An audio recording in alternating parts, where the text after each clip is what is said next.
Pajo. Pavlíku, dívej na pejska, dívej. Dělají hladké zadržení. Pes se nesmí nechat zastrašit tím máváním tím obuškem.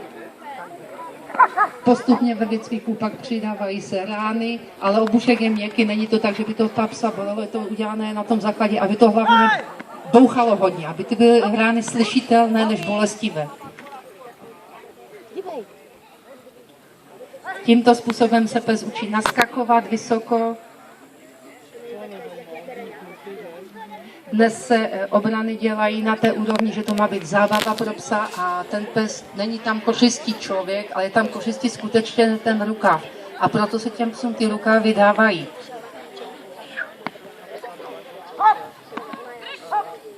Tomu se říká kontrolák, kdy byl figurant postavený proti psovi, více ho zastrašuje než předtím. Po zastavení pes má pouštět bez povelu. Na pohyb figuranta se zakusuje, až potom zůstane stát, tak se o ten...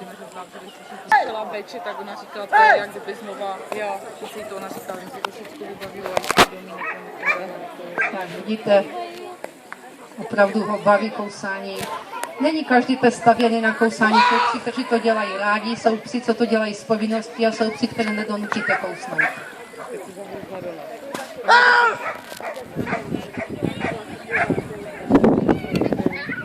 Obrany dneska skutečně se dělají jako sportovní výcvik, záleží na přesnosti, dokonce na tom, jak rychle pes poustačí, jak to bylo dříve, jenom na to, aby pes provedl výkon, ale už to musí mít ze vší přesnosti. Nyní budou dělat prohlídku, pes má ležet a jak se pohne figurant, tak sám měl vyběhnout, udělal to správně. Při zastavení má pustit a čeká. Buď to si majitel přijde pro psa, nebo vydá figuranta.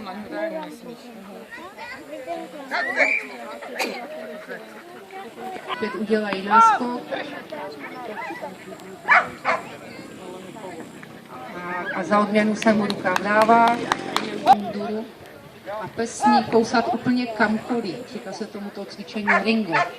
Tady u sportovního výcviku smí kousat pouze do toho rukávu a nesmí se trefit jinam.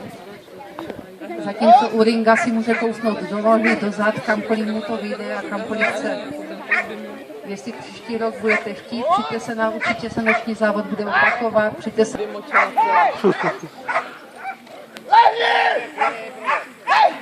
Tak a vidíte, že...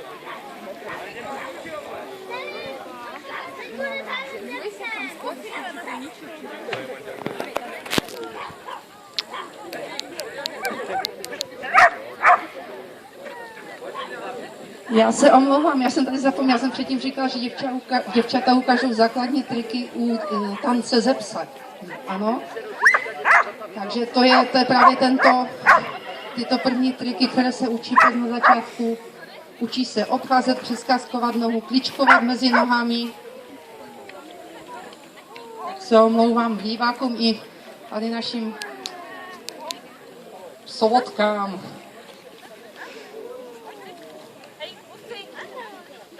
Ani u tance ze pse si taky jako sami vymýšlejí povely, tam není určené co a jak, důležité je výkon, kdy pes má různě, všimněte si potom, jak budou dávat nožky, tlapky na nohy.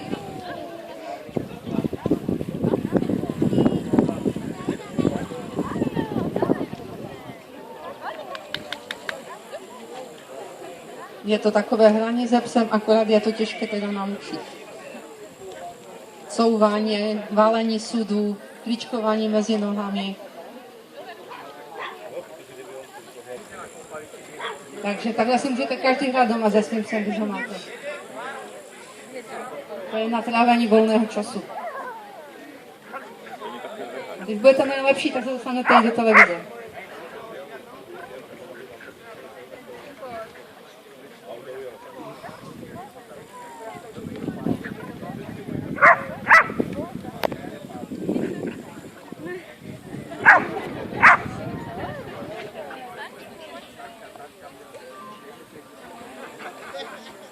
My jsme měli tady mistryni v tomhletom v televizi ukazovali děvče, byla to z Moravy, někde tady severní.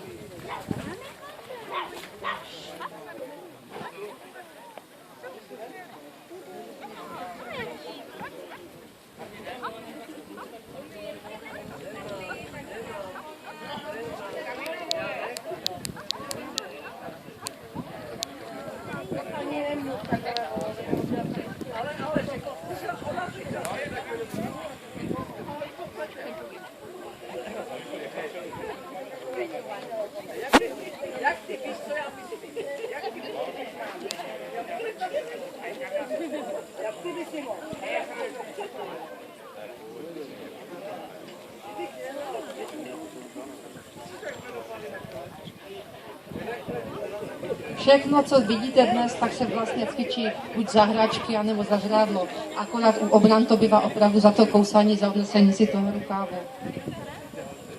I poslušnost bývá na žrádlo nebo na hračky. Všechno.